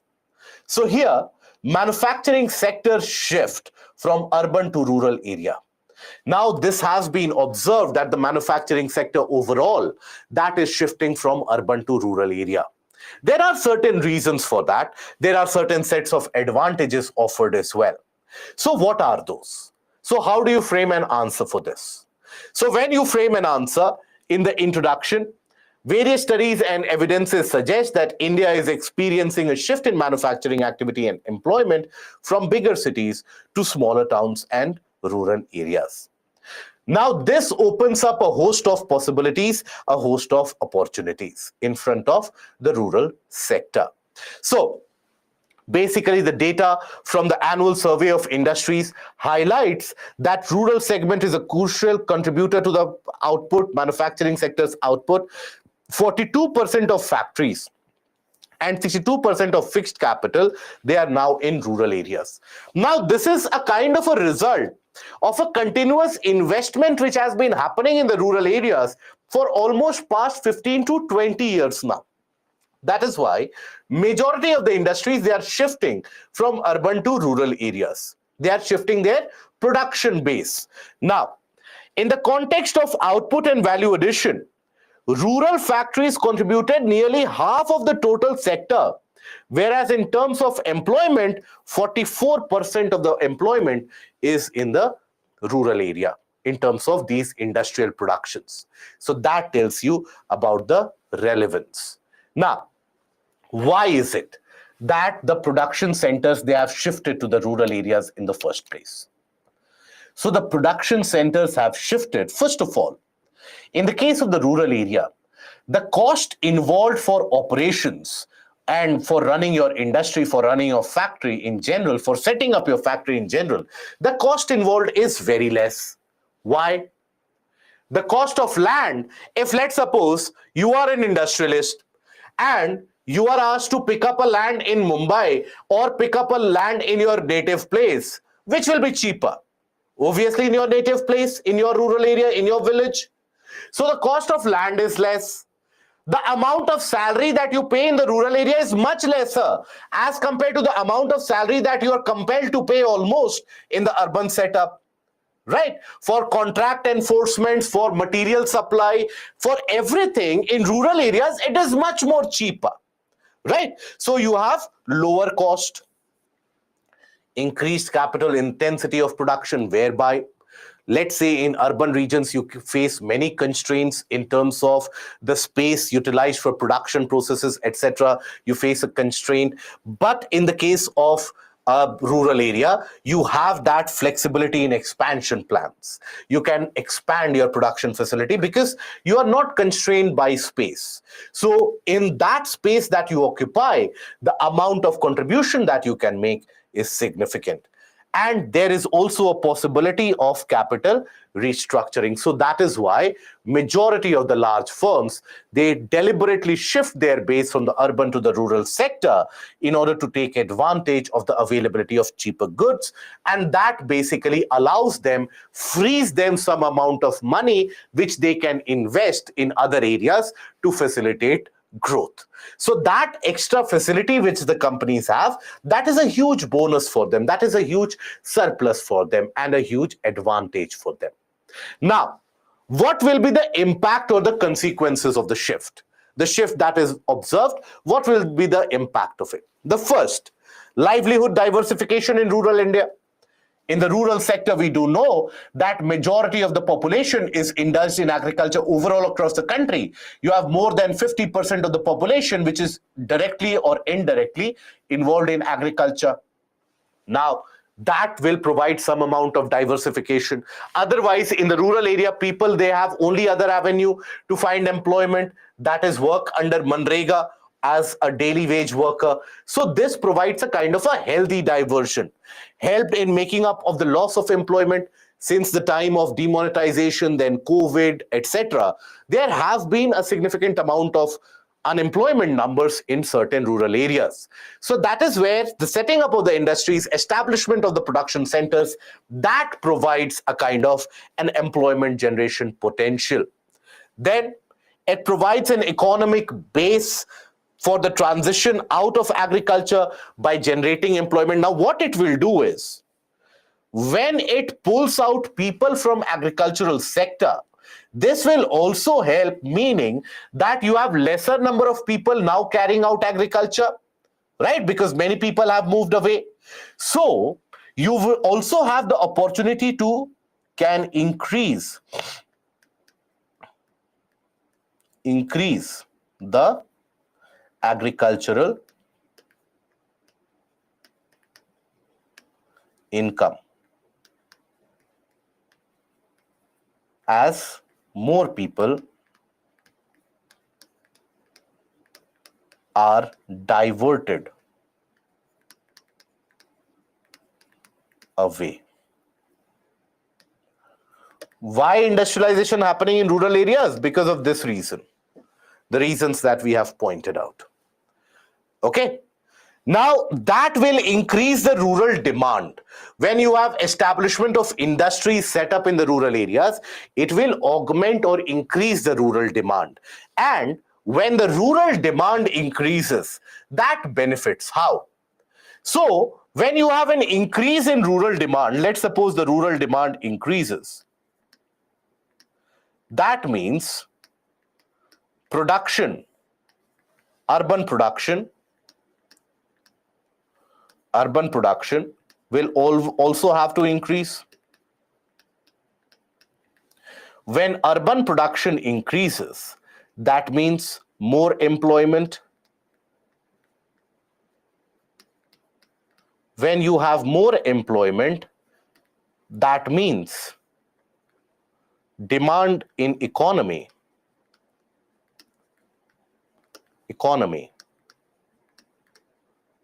rises. When this happens, it is always followed by growth period, growth cycles. So that is why it is always very pertinent to focus on increasing rural demand. That can always end up kickstarting the economy significantly. Okay? Now, here it can also prevent the large rural to urban migration, which is already imposing a huge amount of problems in the urban sector because of lack of housing, poor conditions of living, development of slums, etc. So if that migration is stopped, why does the migration happen? For economic benefits, in order to find jobs. Now, if the jobs are available in the rural areas themselves, that will prevent a kind of a migration. There are challenges as well. Now, overall, even though the cost of taking a land, cost of hiring an individual, even if that is low, but then still the infrastructure in the rural areas is still languishing. The electricity supply is not reliably present for 24 hours a day. The road networks are still not robust enough to support large supply trucks to be moving to and fro. So the cost of operations, even though for the land acquisition, etc., it is cheap, but then it is counteracted by a lot of cost which is involved in compensating for operating in the rural area. So that is why the cost is significant. In many of the rural areas and rural sectors, there is a significant skill shortage. The skilled manpower that is required, that is not prevalent. Then you don't have the forward and the backward linkages. What does this mean? That is connectivity. Connectivity for raw materials,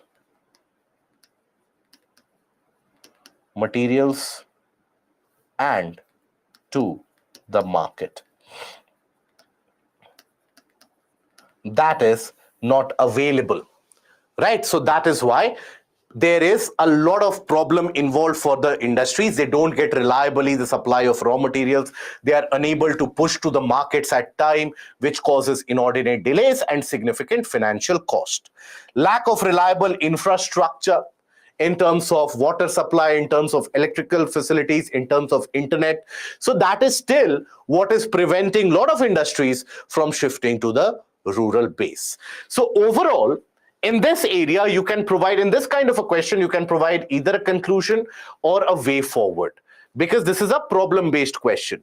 So the industrialization of the rural areas can bring in a new dawn of opportunities for the local population and can end up solving many problems due to rampant issues of urban settlement due to migration, etc.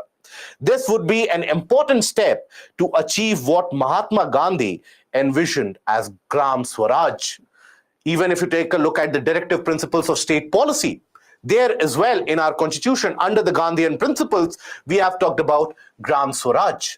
We have talked about the village being centers of production, villages being Atmanirbhar amongst themselves. So this is something which can help achieve that perspective.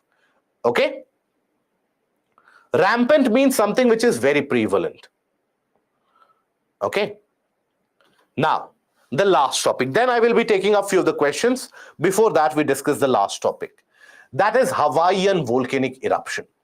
So recently, you had a kind of a volcanic eruption which was experienced in the region of Hawaii. Okay, and this was a very massive eruption, volcanic eruption which happened. So the recent volcanic eruptions at Hawaii are nothing but an indication of the role played by mantle plumes in shaping up of the Earth's surface. Discuss. So here, UPSC has earlier asked the question about mantle plumes. This is also a question regarding mantle plumes. So what are mantle plumes? What is a plume in general? So the volcanic eruptions which have happened in the region of Hawaii, the materials which are provided, they are provided from a greater depth inside the earth. So mantle plume is one of those forces which are responsible for the volcanic eruptions happening in this place. So when we talk about mantle plume, what are these? So plumes basically represent a kind of a rising up. So it is the convection of magma in narrow columns in upward direction from the core mantle boundary. So let us try to understand this. What happens? So when we talk about the planet Earth, in the interior it has got various different layers. Right? It has got the existence of various different layers. You have the crust, you have mantle, and you have core. Now, in the region of core, you have a lot of heat which is trapped. So this is very hot. Now, why is it that it is very, very hot, having thousands of degrees of Celsius of temperature? Why? That heat is trapped, surprisingly, since the time of the formation of the planet.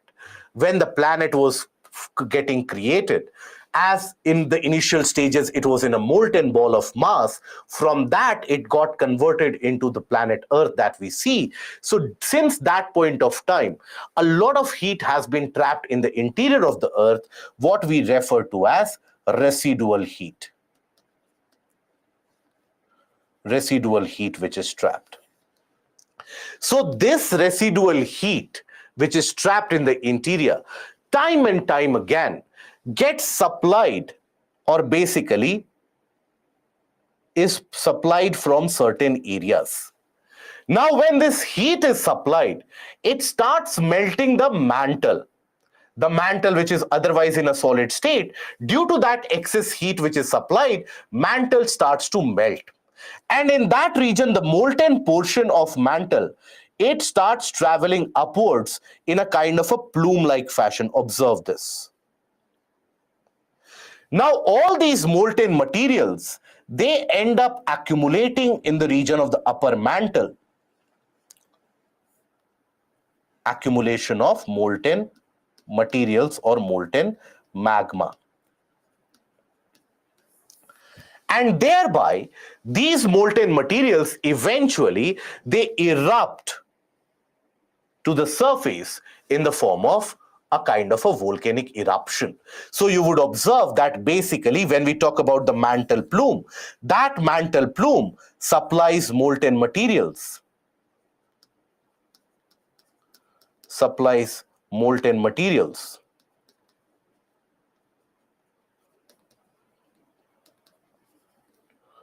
To the upper portion.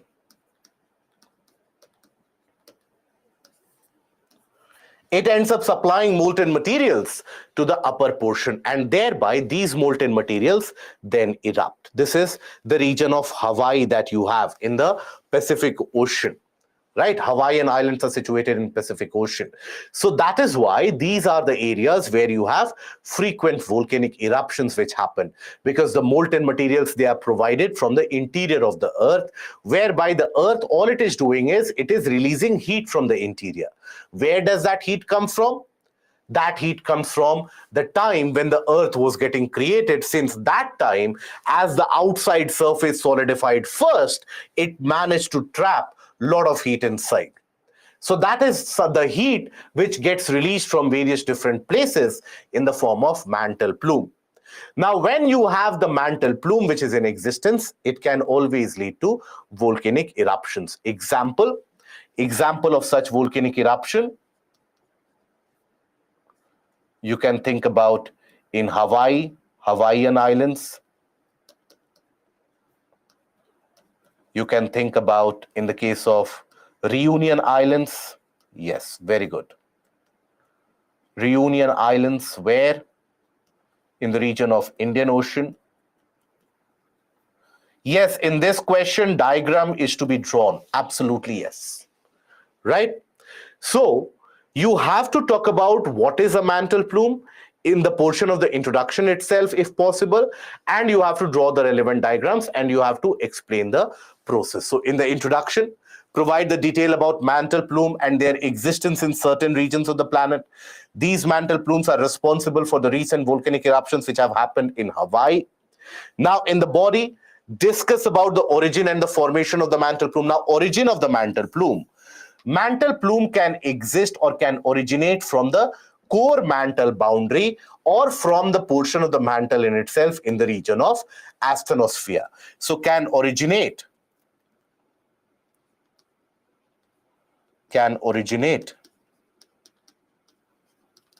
from core mantle boundary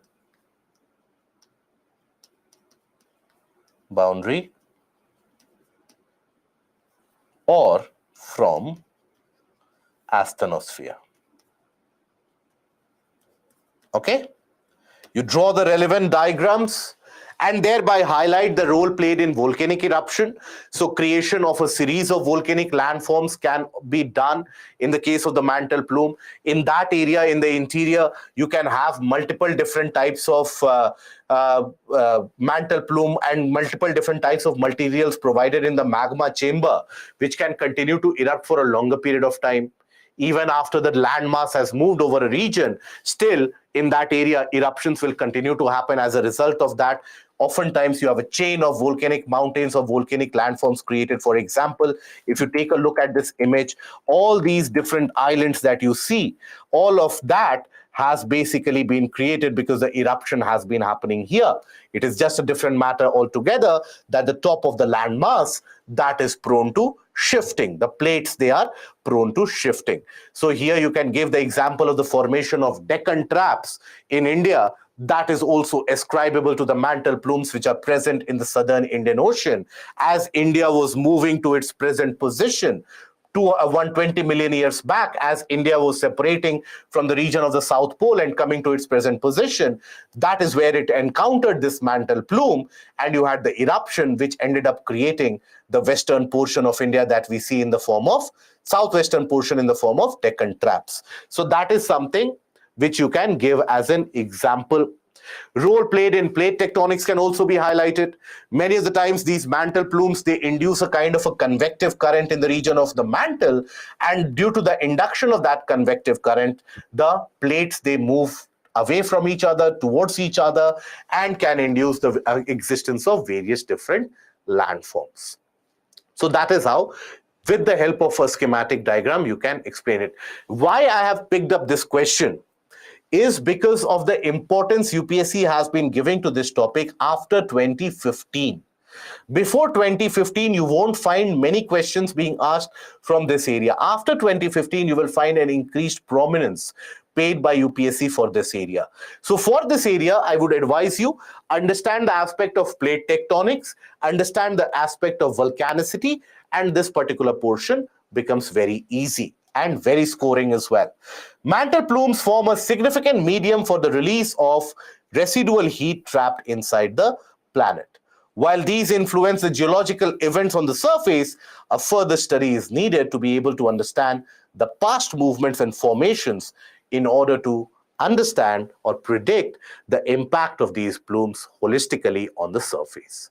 That is how you can conclude a technical answer. Okay? Misbah, is Mauna Kea made out of volcano? Yes. Okay, so that is where we'll restrict the session in terms of the discussion of the questions. Now I shall be taking up few of the questions, the problems that you have. Those of you who don't have a problem, so for all of you, you can leave, and basically thank you for the patience, and I hope that you inculcate these questions. You try to understand what to be written, what should be written in these answers, how to frame your answer, what can be the relevant topics. I hope you're gaining this much. Now let us take a look at few of the questions. Okay. For one question, Kanimoy, for one question, how many diagrams needed to... in these kinds of questions, you can always have a minimum of 2 diagrams. See, a minimum of 1 diagram is always important, is always required for a geography-based question that is present.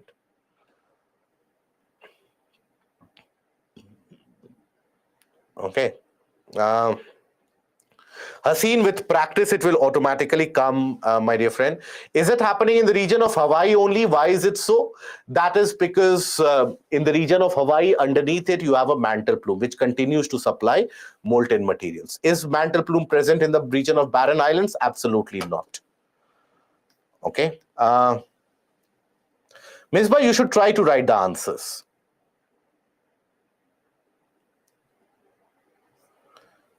This volcanic concept in prelims questions, Shahrukh, it can be asked with regards to the property of the mantle plumes, whether they are produced, where they are produced, where do they originate, that kind of question can be asked.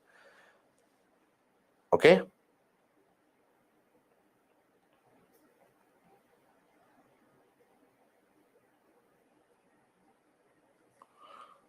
Right. Now, then Philippines volcano is not due to mantle plume, Ria, no. Varman, what about the transportation cost that will increase due to rural industrialization? So that is a major problem. That is what I am telling you, that while the cost of acquisition of land, the cost of employing labor, etc., that is something which will go down, but overall, the cost of operation in many other regions, that is set to increase. So that is why it is still not sustainable in terms of the shift. Okay. Nihar, no. Hawaiian Islands is not placed on the mid-oceanic ridge. Okay. Amit, Andaman Nicobar Islands, no. Not a result of that. No, Hoshiyar, Tonga eruption is not also an example of that. Shagufta, if there is a scope to make a diagram, you can always make a diagram. Otherwise, also, you should try to inculcate and incorporate as many different types of flow charts, etc., as much as possible. Shubhanjali, for 2024, how many months of current affairs notes is needed? Ideally, 12 to 15 months is important, but newspaper reading should be done from today itself. Don't wait for those 12 months to come. Anjali, very important to write technical words in an answer, very important. Boisha, why volcano erupt in mountain or a higher region and not in a plain? It erupts in the plain areas as well. And it is not as if it will erupt in the mountainous region. It is the eruption which creates those mountainous areas. Initially, it would have erupted at a plain area itself. But then the eruption and the accumulation of lava would have created a mountain in that region. Gayatri, revision is the only way out. Vankudot, I hope that you understood the purpose of this webinar and slowly and steadily pick up the pace with regards to current affairs, and you will benefit from it. Rajshri, no, both of them are very different. From a volcano, lava is expelled, right? Volcano is a kind of a landform from where lava is expelled.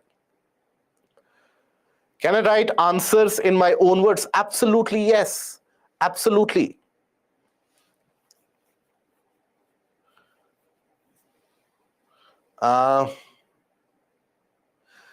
MF, does Hawaiian Island fall under Ring of Fire? No.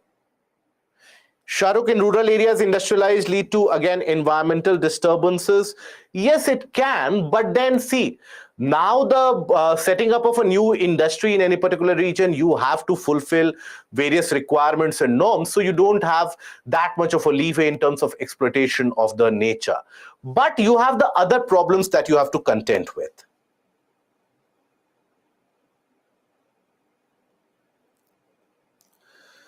Saurabh, for geography, I would suggest read the concept one by one, try to visualize it pictographically, and the subject will come to you. Observe your surroundings when you step outside your house, more than sufficient. Prasad, that is something which is very important, newspaper reading. Without it, not done. How is understand the question in terms of introduction, body, and conclusion? So basically, see, any answer that you are writing, the introduction part has to flow directly from the question so that it appears as a continuum. And the last sentence of the introduction to the portion of the first sentence of the body, that also should form a kind of a linkage in terms of flow of thoughts. If you maintain this much, that in itself will ensure that you are able to score higher than average in the written marks. Reading newspaper is absolutely important. No replacement to newspaper. One newspaper on a daily basis, either the Hindu or the Indian Express. Okay. Amrita, definition of mantle plumes we have already given here. You can take it from here. Will the words in diagram also be counted? No. And do we encircle the diagram? Not needed. Saransh. Okay. Okay. All right, guys. No, Neha. Philippines archipelago is not a result of that. All right, guys. Okay, last question I'll take. If we build healthcare infrastructure according to population density, will it be good in the long run? Absolutely, yes. In the long run, it will bring about well-being rather than curative formation or the curative direction of the healthcare. It will shift it to well-being, prevention. Okay.